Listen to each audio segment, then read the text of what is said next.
తల్లి గర్భంలో పిండానికి తల్లి నాభి స్థానం నుంచి నాభికి అటాచ్మెంట్ పేరులోకి ఎలా అందుతుందో విశ్వంగాన మాదిదేవం అలాగా ఈ సూత్రాత్మ అనేటువంటి తన శరీరంలో అయినటువంటి ఒక పరికరం, ఒక పిండం.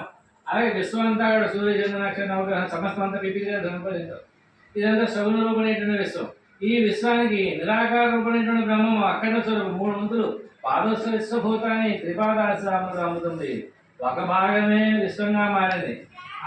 ఏది మారింది? బ్రహ్మంలో ఒక పావలా వంతు 4 భాగాలు విభజించి చూస్తే విభజించడానికి కాదు, మన భావనే భావన.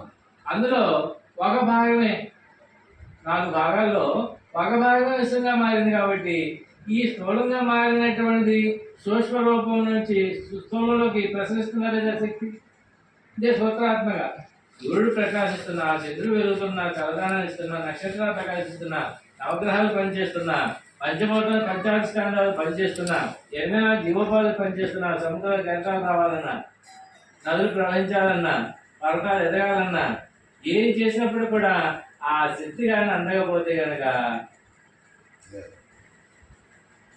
ఒక 2 నిమిషాలు ముక్కు మూసుకోండి.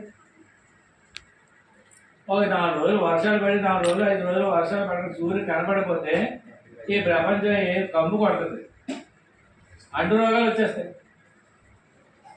అందుకనండి మనిషి టెక్నాలజీ ఎంతవరకు పనిచేస్తుందంటే అంతవరకు పనిచేస్తుందండి. కానీ విశ్వ ప్రభుత్వం ఒక్క రెప్పపాటు కూడా నియమం తప్పదండి. అందుకనే ఎక్కడ జరిగి కరెక్ట్గా అన్నీ జరుగుతుంటాయి. అంతేనే ఎప్పుడు ప్రకాశిస్తాడు ఆ బ్రహ్మ ప్రకాశం అనేటువంటి. ఒక్కసారి కళ్ళు తెరిచేయండి, మళ్ళీ ముగి అంతే.